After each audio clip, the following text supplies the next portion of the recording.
Dear students, a very warm welcome to all of you in my today's lecture of economics. In today's lecture, we will discuss upon the topic concept and features of oligopoly market. तो सबसे पहले हम बात करते हैं about the concept of oligopoly market. क्या मतलब है ओलिगोपोली मार्केट का? ओलिगोपोली टर्म को दो ग्रीक वर्ड्स ओलिगो और पॉली से ड्राइव किया गया है। ओलिगो का मतलब होता है फ्यू और पॉली का मतलब होता है टू सेल। इसका मतलब ओलिगोपोली वो पर्टिकुलर मार्केट स्ट्रक्चर होता है जहाँ केवल फ्यू सेलर्स अवेलेबल होते हैं और वो या तो होमोजीनियस या फिर डिफ्रेंशिएटेड प्रोडक्ट्स को सेल कर रहे होते हैं।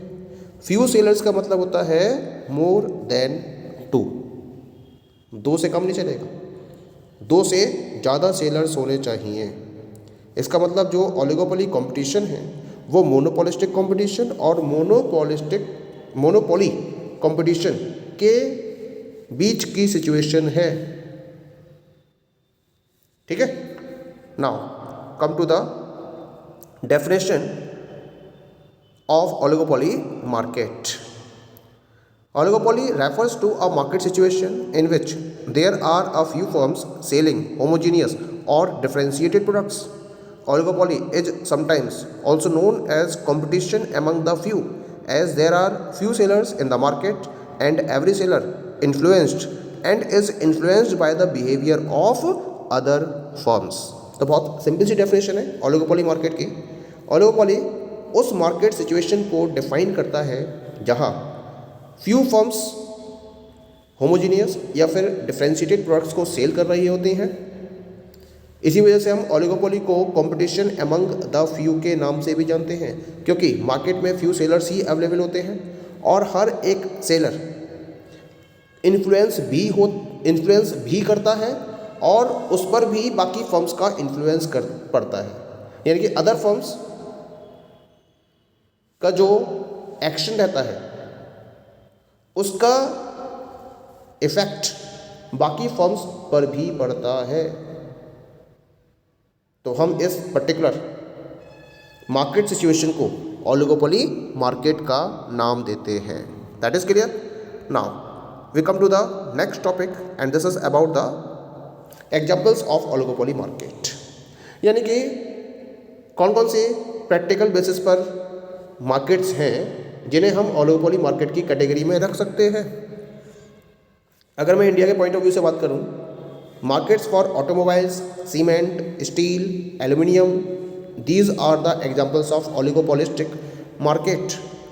इन all these markets there are few firms for each particular product. यानी कि एक पर्टिकुलर प्रोडक्ट को सेल करने के लिए जब फ्यू फर्म्स अवेलेबल होती हैं तो हम उसको ओलिगोपोली मार्केट का नाम देते हैं। इंडिया में ऑटोमोबाइल मार्केट की बात कर लीजिए, सीमेंट इंडस्ट्री की बात कर लीजिए, स्टील इंडस्ट्री की बात कर लीजिए, एल्यूमिनियम इंडस्ट्री की बात कर लीजिए।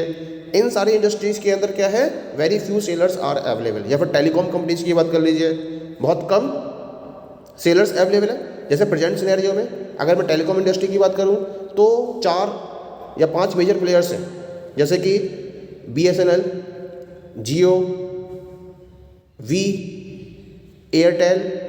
तो मेनली ये 4 प्लेयर्स हैं मार्केट के अंदर, टेलीकॉम मार्केट में आज की कंडीशन में। तो ये कैसा मार्केट हो गया? This is oligopoly market. एक पॉइंट और नोट करने वाला यहाँ पर, हमें डिओपोली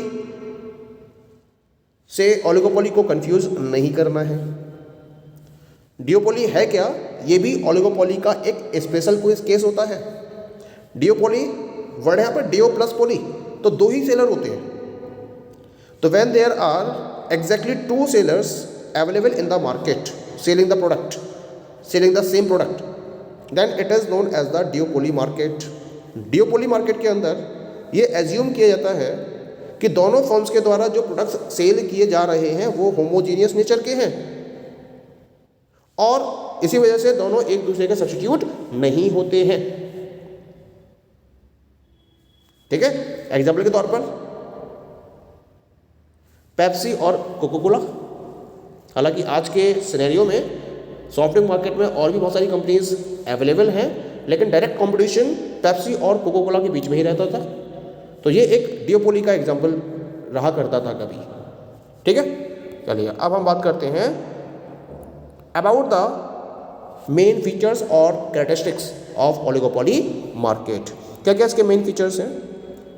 the very first main feature is the few firms, second one is interdependence, third one is non-price competition, fourth one is barriers to entry of firms, next one is role of selling cost, next one is group behavior, next one is nature of the product, and the last one is indeterminate demand curve।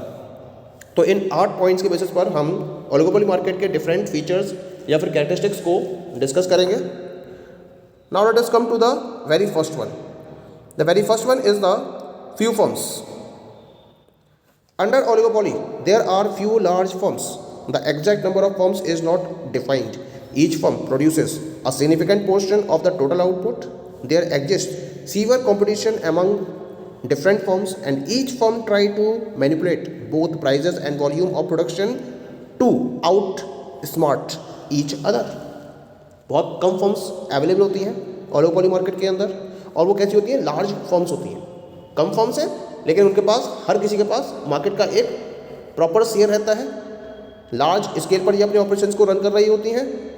Exact number of firms को तो हम define नहीं कर सकते हैं, लेकिन हर एक firm के पास टोटल आउटपुट का एक सिग्निफिकेंट पोर्शन अवेलेबल होता है।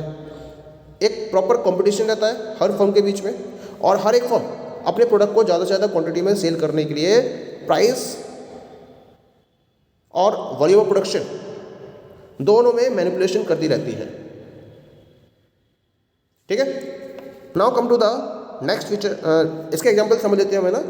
The market for automobile in India is an oligopolist structure as there are only few producers of automobiles, क्योंकि फ्यू सेलर्स हैं यहाँ पर जो ऑटोमोबाइल प्रोडक्ट्स को मार्केट में सेल कर रहे हैं। तो इसी वजह से इसको हम ओलिगोपोलिस्ट मार्केट का नाम देते हैं। Next feature is interdependence. Firms under oligopoly are interdependent. जितनी फर्म्स होती हैं ओलिगोपोली मार्केट में वो इंटरडिपेंडेंट होती हैं। अब क्या मतलब होता है इंटरडिपेंडेंस का? इंटरडिपेंडेंस का मतलब है कि अगर किसी एक पर्टिकुलर फर्म के द्वारा कोई भी एक्शन लिया जाता है तो वो बाकी फर्म्स के एक्शन पर भी अफेक्ट डालती है।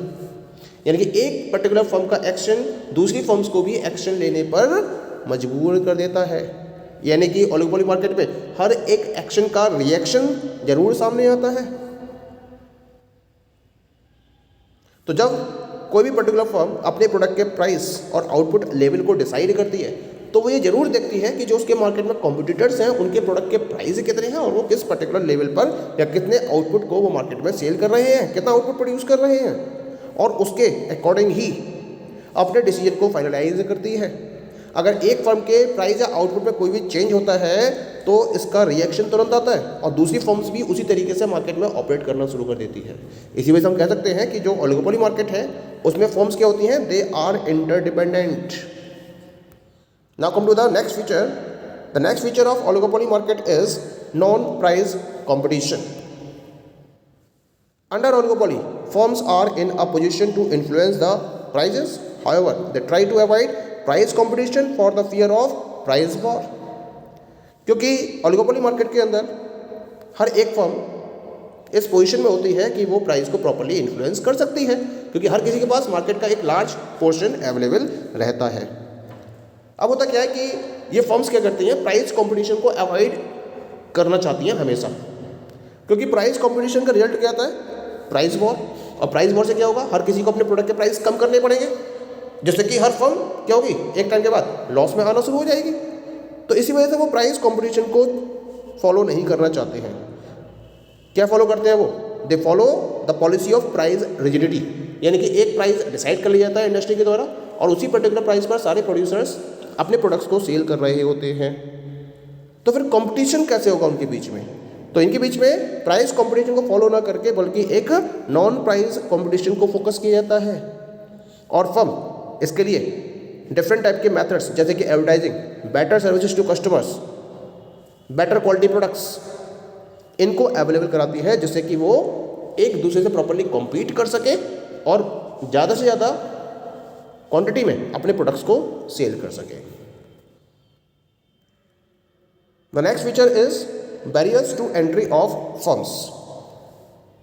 अब पॉइंट ये आता है कि ओलिगोपोली मार्केट में फ्यू फर्म्स ही क्यों अवेलेबल होती हैं, या फिर क्यों किसी भी इंडस्ट्री के अंदर ओलिगोपोली सिचुएशन क्रिएट हो जाती है।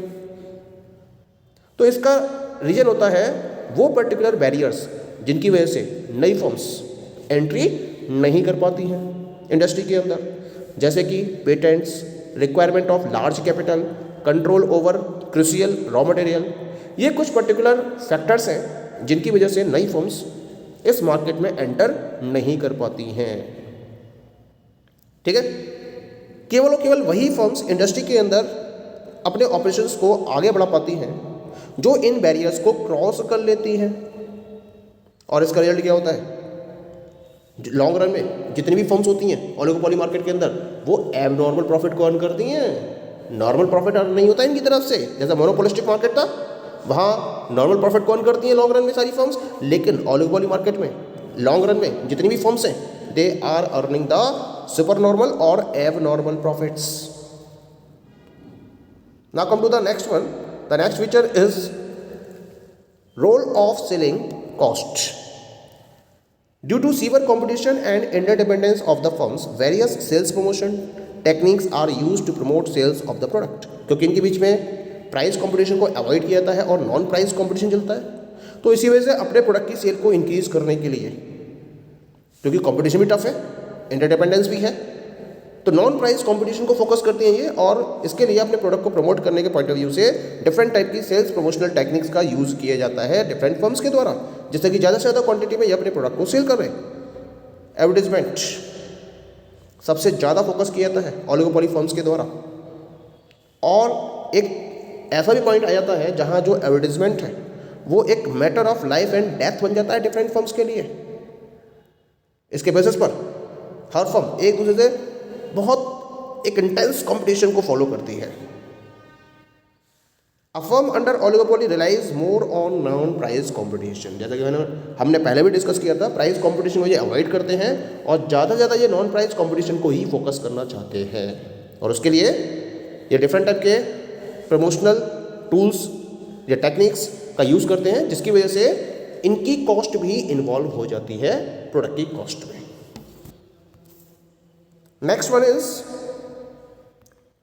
This is group behaviour. Under oligopoly, there is complete interdependence among different firms.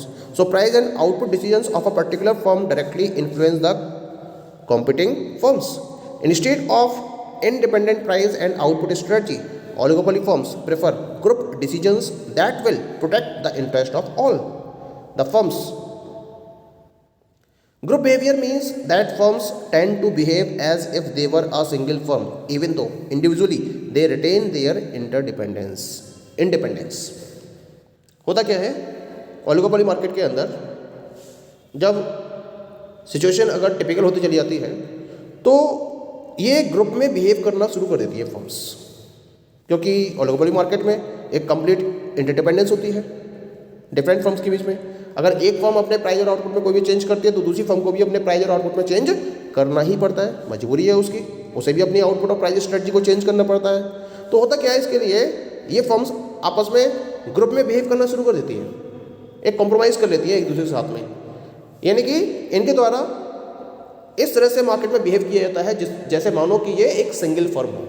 जितनी भी फर्म्स है मार्केट के अंदर वो एक पर्टिकुलर प्राइस को डिसाइड कर लेती है और उसी पर्टिकुलर प्राइस पर सारी फर्म्स अपने प्रोडक्ट को सेल करना शुरू कर देती हैं, और इस तरह से ये एक ग्रुप में बिहेव करती है, लेकिन इंडिपेंडेंट वे में। इनकी इंडिपेंडेंस पर कोई फर्क नहीं पड़ता है, बस उन्होंने क्या करा, अपना प्राइस डिसाइड कर लिया और जितनी फर्म्स हैं वो उसी पर्टिकुलर प्राइस पर अपने प्रोडक्ट को सेल करना शुरू कर देती है।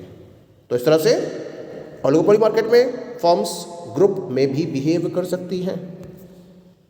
Next one is that is the nature of the product. Oligopoly market में जितनी भी फर्म्स हैं वो या तो होमोजीनियस प्रोडक्ट्स को सेल करती हैं या फिर डिफरेंशिएटेड प्रोडक्ट्स को भी सेल कर सकती हैं। अगर सारी की सारी फर्म्स मार्केट में होमोजेनियस प्रोडक्ट्स को सेल कर रही हैं, प्रोड्यूस कर रही हैं, जैसे कि सीमेंट है, स्टील है, तो हम ऐसी इंडस्ट्री को प्योर या परफेक्ट ओलिगोपोली का नाम देते हैं। और अगर मार्केट के अंदर जो फर्म्स हैं वो डिफ्रेंशिएटेड प्रोडक्ट्स को प्रोड्यूस कर रही हैं, जैसे कि ऑटोमोबाइल्स, तो हम ऐसी इंडस्ट्री को डिफ्रेंशिएटेड या फिर इम्परफेक्ट ओलिगोपोली का नाम देते हैं। That is clear. Now come to the last one, and the last one is indeterminate demand curve. Under oligopoly, the exact behavior pattern of a producer cannot be determined with certainty. So, demand curve faced by an oligopolist is indeterminate, यानी कि uncertain. As firms are interdependent, a firm cannot ignore the reaction of the rival firms. Any change in the price by one firm may lead to change in price by the competing firms. So, demand curve keeps on shifting and it is not definite. Rather, it is indeterminate. यानी कि oligopoly market के अंदर जो demand curve है किसी भी particular firm का, वो डिटरमाइंड नहीं होता है, सर्टेन नहीं होता है, अनसर्टेनिटी हमेशा बनी ही रहती है। क्यों? क्योंकि हम किसी भी प्रोड्यूसर के एग्जैक्ट बिहेवियर पैटर्न को डिफाइन कर ही नहीं सकते। अगर एक फर्म अपने प्राइस या आउटपुट में कोई चेंज करती है तो दूसरी फर्म भी इसको फॉलो करती है। तो इसी वजह से जो डिमांड कर्व है डिफरेंट फर्म्स का वो शिफ्ट होता रहता है और इसी वजह से डेफिनेट नहीं होता है बल्कि इनडिटर्मिनेट होता है।